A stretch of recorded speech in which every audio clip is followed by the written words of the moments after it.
बच्चों, इस वीक में हमने आपको जो है potential due to conducting sphere पर कुछ प्रॉब्लम्स कराई थी और आपके लिए उन प्रॉब्लम्स का सलूशन भी हमने प्रोवाइड करा दिया।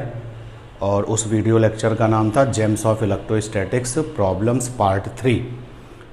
तो उन प्रॉब्लम्स में जो हमने सीखा है आज हम उसी को यूज़ करेंगे। और आज का जो टॉपिक है that is Van de Graaff generator.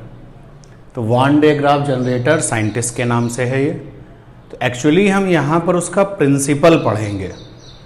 तो वान डे ग्राफ जनरेटर का जब हम प्रिंसिपल पढ़ेंगे तो हम फिजिक्स के वो कौन कौन से कॉन्सेप्ट हैं जिनका हम यहाँ पर इस्तेमाल करेंगे।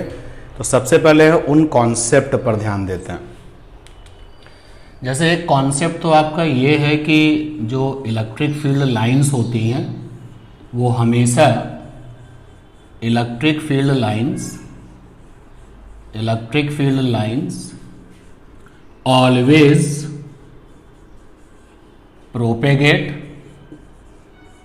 Propagate from high potential to low potential,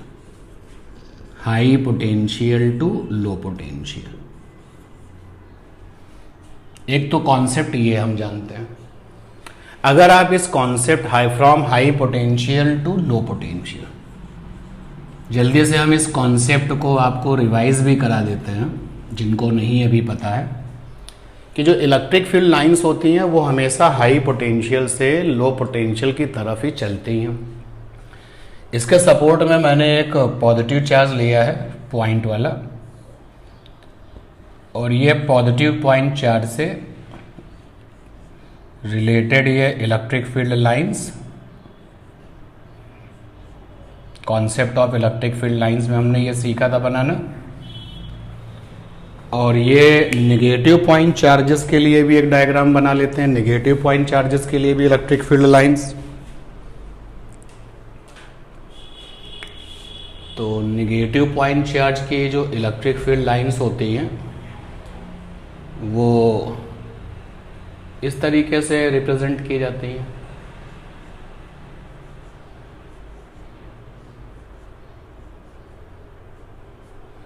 अब हम यहाँ पर दो पॉइंट ले लेते हैं। जैसे एक पॉइंट हमने यहाँ पर लिया, इस चार्ज के पॉइंट को O नाम दे दिया और ये इलेक्ट्रिक फील्ड लाइंस है। यहाँ पर एक पॉइंट A ले लिया और यहाँ पर एक पॉइंट B ले लिया।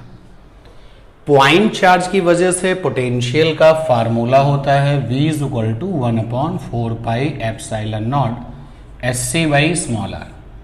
ये फार्मूला होता है। तो SC माने सोर्स चार्ज, R माने डिस्टेंस, और सोर्स चार्ज जो है वो विद साइन चलता है। याद रखना, जितनी भी इलेक्ट्रोस्टैटिक्स में स्केलर फिजिकल क्वांटिटीज हैं उन स्केलर फिजिकल क्वांटिटीज में चार्ज की वैल्यू साइन के साथ ली जाती है। तो अगर हम A वाले पॉइंट पर पोटेंशियल निकालें तो आएगा 1/4πε0, और सोर्स चार्ज तो सपोज कर लो इसकी वैल्यू Q है, प्लस में है तो Q/OA। और अगर हम B वाले पॉइंट पर पोटेंशियल निकालें तो ये आएगा 1/4πε0 Q/OB। बहुत क्लियरली आप देख सकते हो कि जिसका R कम है उसका V ज़्यादा है, तो OA कम है और OB क्या है, ज़्यादा है। इसलिए क्योंकि बाकी सारी चीज़ें तो दोनों फार्मूलों में सेम चल रही है। 1/4πε0 इसमें भी है, 1/4πε0 इसमें भी है, Q इसमें भी है, Q इसमें भी है। यहाँ पर OA है, यहाँ पर OB है। तो क्योंकि OA लेस देन OB और इसलिए VA ग्रेटर देन VB, यानी A पर पोटेंशियल हाई है HP हाई पोटेंशियल, और B पर पोटेंशियल लो है LP। और आप देखो कि जो इलेक्ट्रिक फील्ड लाइंस हैं वो किधर चल रही हैं, तो ऐसे चल रही हैं। देखिए प्रूफ हो गया, high potential to low potential. Negative charge के लिए भी यही चीज़ है। नेगेटिव चार्ज में कंफ्यूजन नहीं होना चाहिए। चलो मैं नेगेटिव चार्ज को भी एक्सप्लेन कर देता हूँ। नेगेटिव चार्ज भी मान लेते हैं Q वैल्यू का है, और यहाँ पर एक पॉइंट लिया ए और यहाँ लिया बी। क्यू वैल्यू का नेगेटिव चार्ज है और इस पॉइंट का नाम है। तो अगर हम ए पर पोटेंशियल निकालें तो कितना होगा, V A is equal to 1/4πε0 minus का क्यू अपॉन में ओ ए, और V B is equal to होगा 1/4πε0 माइनस का क्यू अपॉन ओ बी। तो वैल्यू में देखो कौन ज़्यादा होगा। आप देख सकते हो कि वैल्यू वाइज ये ज़्यादा है, लेकिन ये नेगेटिव में है ना। इस चीज़ को बहुत अच्छे से समझिए। भाई सपोज कर लो कि हम इसको पूरा सॉल्व करते हैं, ये 1/4πε0 केवल वैल्यू लेते हैं और Q और OA इसको पूरा सॉल्व करते हैं, और मान लेते हैं कि सॉल्व करने पर जब हमने 1/4πε0 की वैल्यू रखी, OA की वैल्यू रखी, Q की वैल्यू रखी, तो सपोज कर लो कि ये वैल्यू वाइज सॉल्व करने पर 40 आया। बट याद रखना कि ये नेगेटिव में आया होगा।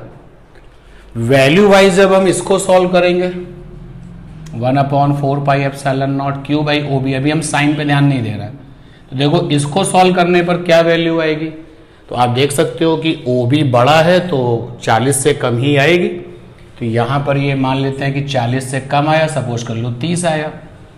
लेकिन बच्चों ये निगेटिव में आया, ये भी निगेटिव में आया, निगेटिव में ये भी आया। ध्यान से याद देखो कौन बड़ा है, VB बड़ा है, क्योंकि एक्चुअली जो निगेटिव में बड़ा है वो आपको पता है एक्चुअली छोटा होता है। तो यहाँ पर VA छोटा है, VB बड़ा है, क्योंकि VA निगेटिव वैल्यू के साथ बड़ा होगा और VB नेगेटिव वैल्यू के साथ कम होगा। और आपको पता है कि नेगेटिव वैल्यू के साथ जो कम होते हैं वो बड़े होते हैं रियलिटी में। जैसे सपोज कर लो कि मैं आपसे पूछूं कि -4 बड़ा है या -10, आप बोलोगे -4 बड़ा है। तो नेगेटिव साइन के साथ जिसमें कम वैल्यू है एक्चुअली वो बड़ी होती है। तो फाइनली आप देख सकते हो कि ए पर पोटेंशियल लो है, LP, और बी पर हाई है। तो फिर से एक बार देखो, इलेक्ट्रिक फील्ड लाइन्स हमेशा कहाँ से कहाँ जाती हैं, high potential to low potential. तो जिस कॉन्सेप्ट को हम वान डे ग्राफ जनरेटर में यूज करेंगे, एक कॉन्सेप्ट तो ये है जिसको कि मैंने आपको रिवाइज कराया। दूसरा, जो नेगेटिव चार्ज होते हैं और जो पॉजिटिव चार्ज होते हैं, जरा उनकी आदत देखें। Electric field lines always propagate from high potential to low potential. दूसरा, जो पॉजिटिव चार्जेस हैं, positive charges move along the field, along the field. जैसे अगर इलेक्ट्रिक फील्ड की डायरेक्शन ये है तो पॉजिटिव चार्ज हमेशा फील्ड की डायरेक्शन में ही मूव करता है। और इलेक्ट्रिक फील्ड कैसी चलती है, HP to LP, high potential to low potential, electric field की जो प्रोपेगेशन होती है। इसका मतलब positive charge move along the field को ऐसे भी लिखा जा सकता है, means from high potential to low potential, from HP to LP, HP for high potential, LP for low potential. जबकि जो नेगेटिव चार्जेस हैं वो क्या करते हैं, negative charges move opposite to the field, opposite to field. जो negative charges होते हैं वो हमेशा फील्ड से उल्टा चलते हैं। जैसे ये नेगेटिव चार्ज है तो ये फील्ड से अपोजिट चलेगा, ऐसे चलेगा, मतलब LP से HP चलेगा। तो इसका मतलब हो गया means from LP for low potential, HP for high potential. तो वान डे ग्राफ जनरेटर को पढ़ने के लिए हम जिन बेसिक कंसेप्ट्स का यूज करेंगे वो बोर्ड पर हमने आपके लिए लिखे हुए हैं। अब जो इस वीक में हमने आपको प्रॉब्लम्स दी थी, प्रॉब्लम से रिलेटेड जो कॉन्सेप्ट बताया था, उसमें बच्चों हम लोगों ने क्या सीखा था, हमने ये सीखा था कि अगर हमारे पास में दो स्फेयर हों, एक छोटा स्फेयर है और एक बड़ा स्फेयर है। छोटे वाले स्फेयर पर सपोज कर लो A रेडियस है, बड़े वाले स्फेयर की रेडियस B है। छोटे वाले स्फेयर पर Q I N inner charge है, बड़े वाले स्फेयर पर Q O U T outer charge है। ये कॉमन सेंटर के साथ हैं और ये पॉइंट आपका एन है और ये पॉइंट आपका एम है। तो वान डे ग्राफ जनरेटर में दो स्फेयर होते हैं, छोटा वाला और बड़ा वाला। इनको सुनिएगा, हम इसको लिखेंगे नहीं कि वान de Graaff generator having the two conducting sphere with common centre, one is inner and other is outer. ठीक, अब जब इनर वाला स्फेयर और आउटर वाला स्फेयर जब ये बन जाता है तो इनर वाले स्फेयर पर चार्ज का प्रोडक्शन होता है। वो कैसे होता है तो हम उसकी मैकेनिक्स की बात नहीं करेंगे, बट आपको ये बता दिया जाए कि जो जनरेटर में जब आप फ्यूल डालते हो, मान लो आपने जनरेटर में डीजल डाला, जनरेटर में आपने पेट्रोल डाला, तो वो क्या कर रहा है? जैसे ही आपने फ्यूल डीजल या पेट्रोल डाला, जनरेटर स्टार्ट किया, जनरेटर की जो मोटर है वो काम करती है। वो एक्चुअली मोटर क्या काम कर रही है? वो अंदर वाले गोले पर चार्ज पैदा करती है और अंदर वाले गोले पर जो चार्ज पैदा होता है वो सारा का सारा चार्ज बाहर वाले गोले पर ट्रांसफर हो जाता है। इस चीज़ को सुनिएगा क्योंकि ये लिखाने का इरादा नहीं है मेरा, और आप इसको सुन करके भी लिख सकते हैं। वान डे ग्राफ जनरेटर में क्या है, चलिए अच्छा लिख देते हैं। Van de Graaff generator having two spheres inner and outer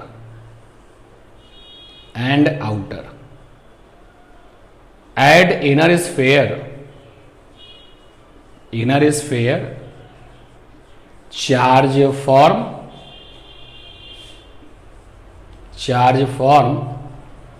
which always transfer to outer sphere। अब अंदर वाले स्फेयर पर चार्ज कैसे पैदा होता है, हम इस मैकेनिक्स की बात नहीं कर रहे। तो वान डे ग्राफ जनरेटर में दो स्फेयर होते हैं और इन दोनों स्फेयर में से एक इनर होता है, एक आउटर होता है। अंदर वाले स्फेयर में हमेशा चार्ज प्रोड्यूस होता रहता है और बाहर वाले स्फेयर में चार्ज हमेशा ट्रांसफर होता रहता है। अब प्रिंसिपल की बात कर लें तो जब यहाँ पर दो स्फेयर हैं तो इन दोनों स्फेयर में जो पोटेंशियल डिफरेंस है ज़रा उसको निकालते हैं, जो हम लोगों ने पहले ही कैलकुलेट किया है।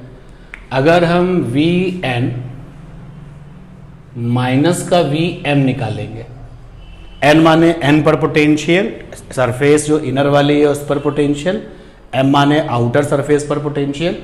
जब हम इन पोटेंशियल का डिफरेंस निकालेंगे तो आता है 1/4 पाई एप्सिलॉन नॉट अंदर वाले पर चार्ज क्यू इनर और ब्रैकेट में आता है 1/a माइनस का 1/b।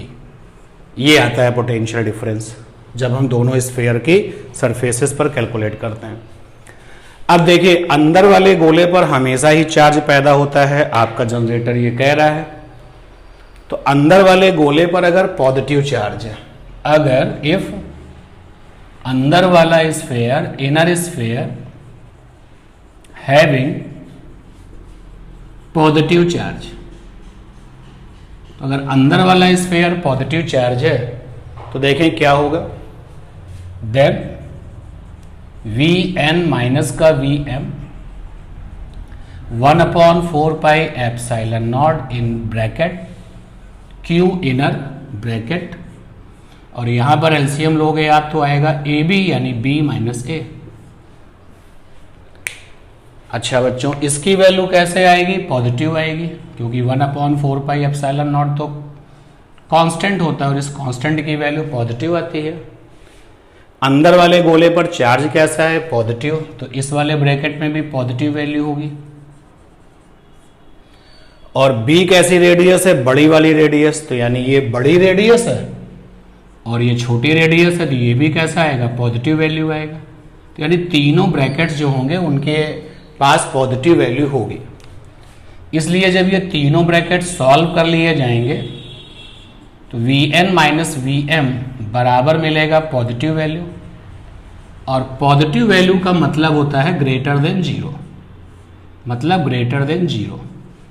तो इसका मतलब हो गया Vn माइनस का Vm ग्रेटर देन 0। तो यहां से आ गया Vn ग्रेटर देन Vm। अब जरा इस सिचुएशन को देखिएगा, ये हमने फिर से स्फीयर बनाया, छोटा वाला और बड़ा वाला, और इस पर पॉजिटिव चार्ज आपने लिया है कि छोटे वाले स्फीयर पर अगर पॉजिटिव चार्ज है, जब छोटे वाले स्फीयर पर पॉजिटिव चार्ज है तो यहां पर जो पोटेंशियल है दैट इज n Vn, और यहां पर जो पोटेंशियल है दैट इज m। तो यहां पर पोटेंशियल है Vn, यहां पर पोटेंशियल है Vm। और देखिए मैंने प्रूफ किया है कि अगर छोटे वाले यानी इनर स्फीयर पर पॉजिटिव चार्ज है तो ये हाई है और ये लो है, तो यानी कि ये हाई पोटेंशियल है और ये क्या है, लो पोटेंशियल है। और बच्चों इन दोनों स्फीयर को हम लोगों ने एक कंडक्टिंग वायर से कनेक्ट कर दिया है। तो देखो ये सारा का सारा पॉजिटिव चार्ज किधर भागेगा, हाई पोटेंशियल से लो पोटेंशियल, अभी बता चुका हूं मैं आपको, इसलिए कोई समस्या नहीं है। अगर अंदर वाले स्फीयर पर पॉजिटिव चार्ज हुआ तो ऑटोमेटिकली जब दोनों स्फीयर आपस में कनेक्ट होंगे तो ऑटोमेटिकली अंदर वाले स्फीयर का चार्ज फ्लो करके बाहर वाले स्फीयर पर जाएगा, और फिर बाहर वाले स्फीयर से चार्ज हम लोग ले लेंगे और जनरेटर पर आने वाले चार्ज को हम अपना यूज करेंगे। तो ये इसका प्रिंसिपल है। अच्छा, इसी पर अगर हम लोग बात कर लें कि अगर अंदर वाले स्फीयर पर नेगेटिव चार्ज है तो इस पर भी जरा बात कर लेते हैं। तो अगर इनर स्फीयर के पास नेगेटिव चार्ज है तो देखते हैं क्या होगा।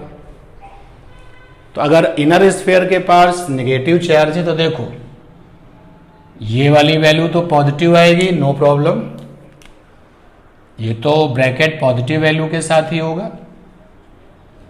बट इस वाले ब्रैकेट में चार्ज की वैल्यू नेगेटिव होगी तो ये नेगेटिव वैल्यू के साथ होगा, और जो तीसरा वाला ब्रैकेट है वो भी पॉजिटिव वैल्यू के साथ होगा।